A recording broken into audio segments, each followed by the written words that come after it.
मैं आपको अभी कुछ वीडियोस दिखाती हूँ और आप वो वीडियो देखें, उसके बाद हम बात करेंगे। लगाएं जी वीडियो।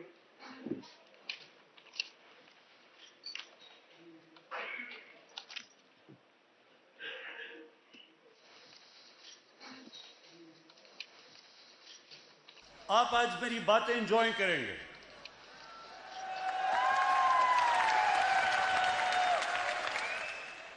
आवाज ऊंचा करें प्लीज। मैंने सब पेशन गोई की थी कि जब चोरों की चोरी के ऊपर हाथ पड़ेगा तो ये जब तक नूरा कुश्ती खेल रहे थे सब इकट्ठे हो जाएंगे। और वो आपने रात खुद ही देख लिया, अल्लाह अल्लाह क्या सब इकट्ठे थे, पहले भी कंटेनर में इकट्ठे हो गए थे। वो जो दो बच्चों ने तकरीरें की थी उनके ऊपर मैं बात नहीं करना चाहता। वो एक उनमें से नानी होगी है, लेकिन मेरे लिए बच्चे ही हैं वो।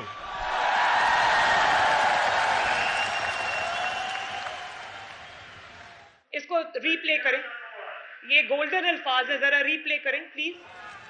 वो एक उनमें से नानी होगी है, लेकिन मेरे लिए बच्चे ही हैं वो।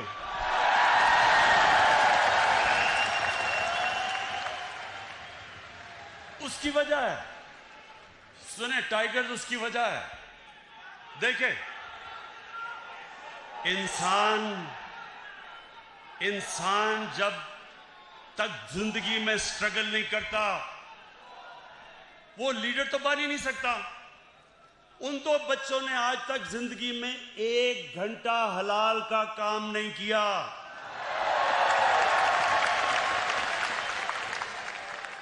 वो आज जाके लेक्चर दे रहे हैं दोनों। 1 घंटा उन दोनों ने पैसे बनाने के लिए हलाल का काम नहीं किया। पले किसके ऊपर हैं? अपने दोनों बापों की हराम की कमाई के ऊपर पले हुए हैं। तो उनके ऊपर तबसरा करना फजूल है। अगला लगाएं जरा। मरियम बीबी जिनको सच बोलने में बड़ा मुश्किल पड़ती है, ये जरा ये सुन लें। इस तरह मुझे लगा कि आप लोगों को बेवकूफ नहीं बना सकते। मेरी सेंट्रल लंदन में प्रॉपर्टीज तो दूर की बात है, मेरी पाकिस्तान में भी कोई प्रॉपर्टी नहीं है। मैं अपने वालिद के साथ है और मुझे समझ नहीं आई कि मेरी और मेरी वालदा की और बहन भाइयों की प्रॉपर्टीज ये कहाँ से निकाल के ले आए हैं। मेरे नाम पाकिस्तान में कोई प्रॉपर्टी नहीं है, ये तो इग्नोरेंस की बात है। हाय अल्लाह, कोई प्रॉपर्टी किधर से आएगी? मुझे तो एहसास प्रोग्राम में डाल दो, मेरे पास तो है ही कुछ नहीं। मरियम बीवी, वैसे मैं ये बताऊं, जितने सीधे मुंह से आप झूठ बोलती है मैंने कभी किसी को नहीं सुना। अगला लगाएं जरा। अच्छा, अब जब ये सारा सामने आ गया तो लोगों ने मरियम से पूछा कि ये बताएं कि जनाब आपके पास पैसा किधर से आया। तो आप ये जरा सुने कि मरियम क्या कहती है, सुने जरा। ये जो एसेट्स हैं, ये जो बिजनेस के लिए पैसा है, ये सारा दादा से डायरेक्टली बच्चों को ट्रांसफर हुआ। सुन लिया? ये सुन लिया? मरियम कहती है कि हमारा तो दादा इतना अमीर आदमी था कि हमारे पास तो ये पैसा दादे ने दे दिया। मरियम नवाज, मैं आज उसे अप्रिशिएट करना चाहता हूं। सुने सुने क्यों? कि इतना बड़ा झूठ बोलते हुए एक भी मुंह से लाइन इधर उधर नहीं हुई।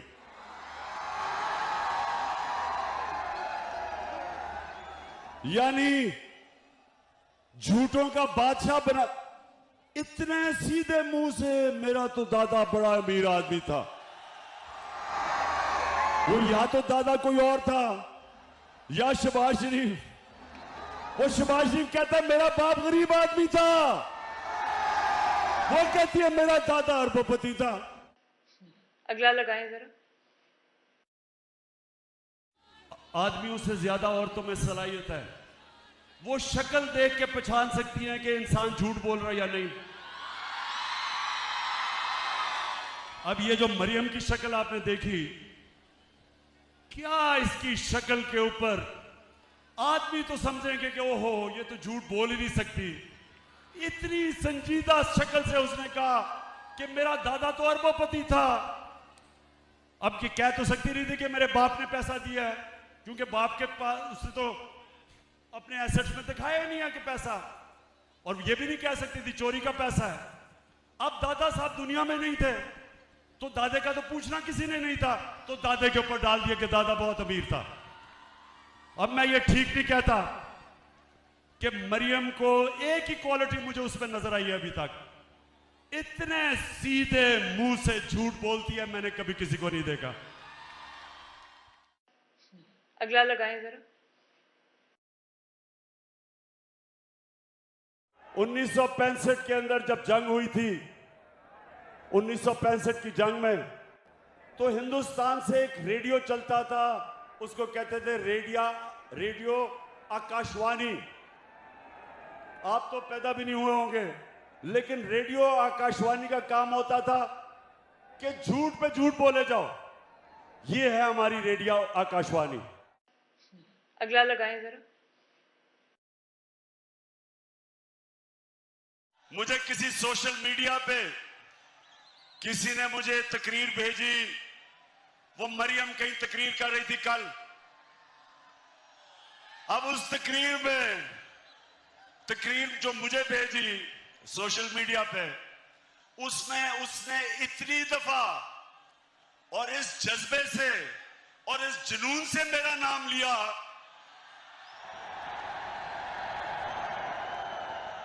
कि मैं उसको ये कहना चाहता हूं, मरियम देखो, थोड़ा ध्यान करो, तुम्हारा खामद ही नाराज ना हो जाए जिस तरह तुम ये बार बार मेरा नाम लेती हो। इसको रीप्ले करें।